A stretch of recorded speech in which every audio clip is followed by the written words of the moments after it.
साल 1528 अयोध्या में एक ऐसे स्थल पर मस्जिद का निर्माण किया गया जिसे कुछ हिंदू अपने आराध्य देवता राम का जन्म स्थान मानते थे। समझा जाता है कि मुगल सम्राट बाबर ने ये मस्जिद बनवाई थी, जिस कारण इसे बाबरी मस्जिद के नाम से जाना जाता था। 1855 यहाँ एक हिंदू मुस्लिम दंगा हुआ, जिसके कारण मस्जिद के सामने एक बाहरी घेरा बना दिया गया।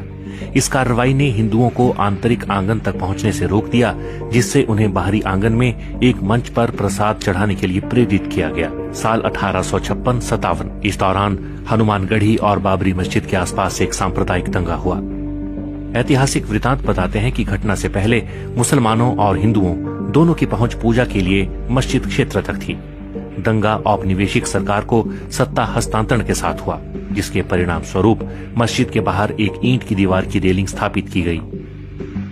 1859 ब्रितानी शासकों ने विवादित स्थल पर बाड़ लगा दी और परिसर के भीतरी हिस्से में मुसलमानों को और बाहरी हिस्से में हिंदुओं को प्रार्थना करने की अनुमति दे दी।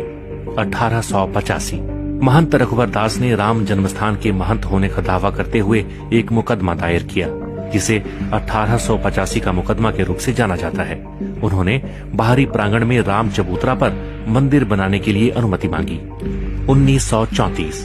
1934 में एक सांप्रदायिक घटना घटी, जिससे मस्जिद को नुकसान पहुंचा। हालांकि इसे बाद में बहाल कर दिया गया। दस्तावेजों से पता चलता है कि औपनिवेशिक प्रशासन ने मस्जिद की मरम्मत और नवीनीकरण को मंजूरी दे दी। साथ ही घटना के दौरान मस्जिद को हुए नुकसान के लिए हिंदुओं पर जुर्माना लगाया गया। 1949 मस्जिद में भगवान राम की मूर्तियां मिली। कथित तौर पर कुछ हिंदुओं ने ये मूर्तियां वहां रख दी थीं। सरकार साइट को विवादित क्षेत्र घोषित करती है और प्रवेश द्वार पर ताला लगा देती है।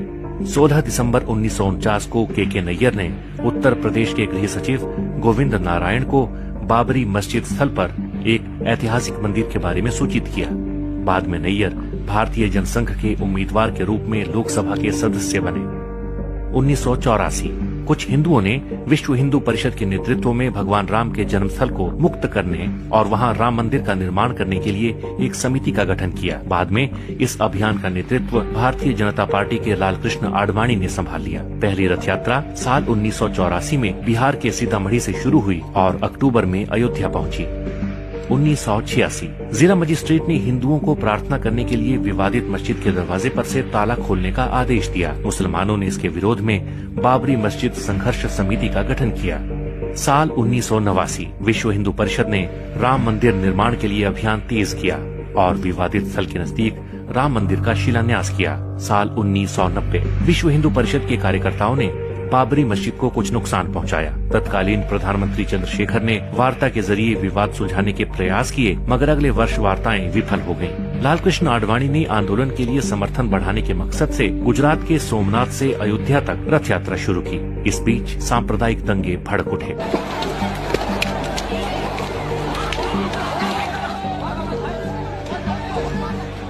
1992 विश्व हिंदू परिषद, शिवसेना और भारतीय जनता पार्टी के कार्यकर्ताओं ने 6 दिसंबर को बाबरी मस्जिद को ध्वस्त कर दिया। इसके परिणाम स्वरूप देश भर में हिंदू और मुसलमानों के बीच सांप्रदायिक दंगे भड़क उठे। दंगों में 2000 से ज्यादा लोग मारे गए।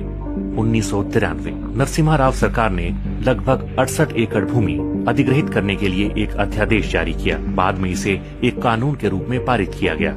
फरवरी 2002 भारतीय जनता पार्टी ने उत्तर प्रदेश विधानसभा चुनाव के लिए अपने घोषणा पत्र में राम मंदिर निर्माण के मुद्दे को शामिल करने से इनकार कर दिया। विश्व हिंदू परिषद ने 15 मार्च से राम मंदिर निर्माण कार्य शुरू करने की घोषणा कर दी। 13 मार्च 2002 सर्वोच्च न्यायालय ने अपने फैसले में कहा कि अयोध्या में यथास्थिति बरकरार रखी जाएगी और किसी को भी सरकार द्वारा अधिग्रहित जमीन पर शिला पूजन की अनुमति नहीं होगी। केंद्र सरकार ने कहा कि अदालत के फैसले का पालन किया जाएगा। अप्रैल 2003 में इलाहाबाद हाईकोर्ट के निर्देश पर पुरातात्विक सर्वेक्षण विभाग ने विवादित स्थल की खुदाई शुरू की। जून महीने तक खुदाई चलने के बाद आई रिपोर्ट में कहा गया कि उसमें मंदिर से मिलते जुलते अवशेष मिले हैं। मई 2003 सीबीआई ने 1992 में अयोध्या में बाबरी मस्जिद गिराए जाने के मामले में तत्कालीन उप प्रधानमंत्री लाल कृष्ण आडवाणी समेत 8 लोगों के खिलाफ पूरक आरोप पत्र दाखिल किए। अगस्त 2003 भाजपा नेता और प्रधानमंत्री अटल बिहारी वाजपेयी और उप प्रधानमंत्री लाल कृष्ण आडवाणी ने राम मंदिर निर्माण के लिए एक विशेष विधेयक लाने के वीएचपी के अनुरोध को अस्वीकार कर दिया। अप्रैल 2004 आडवाणी ने अयोध्या में अस्थायी राम मंदिर में पूजा की और कहा कि मंदिर का निर्माण जरूर किया जाएगा। 28 जुलाई 2005 लाल कृष्ण आडवाणी बाबरी मस्जिद विध्वंस मामले में रायबरेली की एक अदालत में पेश हुए। अदालत ने लाल कृष्ण आडवाणी के खिलाफ आरोप तय किए। 20 अप्रैल 2006 कांग्रेस के नेतृत्व वाली यूपीए सरकार ने लिब्राहान आयोग के सामने लिखित बयान में आरोप लगाया कि बाबरी मस्जिद को ढहाया जाना सुनियोजित षड्यंत्र का हिस्सा था और इसमें भाजपा, राष्ट्रीय स्वयंसेवक संघ, बजरंग दल और शिवसेना की मिलीभगत थी। 24 नवंबर 2009 लिब्राहान आयोग की रिपोर्ट संसद के दोनों सदनों में पेश हुई। आयोग ने अटल बिहारी वाजपेयी और मीडिया को दोषी ठहराया और नरसिम्हा राव को क्लीन चिट दे दी। 30 सितंबर 2010 इलाहाबाद उच्च न्यायालय की लखनऊ बेंच ने अयोध्या में विवादित भूमि को 3 हिस्सों में बांट दिया। सुन्नी वक्फ बोर्ड, निर्मोही अखाड़ा और रामलला विराजमान को मुस्लिम और हिंदू वादियों के बीच 2:1 के अनुपात में 1/3 भूमि आवंटित की गई थी। 21 मार्च 2017 पूर्व मुख्य न्यायाधीश खेहर ने सभी पक्षों के बीच अदालत के बाहर समाधान का सुझाव दिया। साल 2019 में ही सुप्रीम कोर्ट ने पूरी विवादित जगह को रामलला को सौंपने का आदेश दिया। वहीं सुन्नी वक्फ बोर्ड को मस्जिद बनाने के लिए 5 एकड़ जमीन आवंटित की। साल 2020 5 अगस्त को राम मंदिर के लिए भूमि पूजन का कार्यक्रम रखा गया। 22 जनवरी 2024 नए राम मंदिर का अयोध्या में उद्घाटन होगा।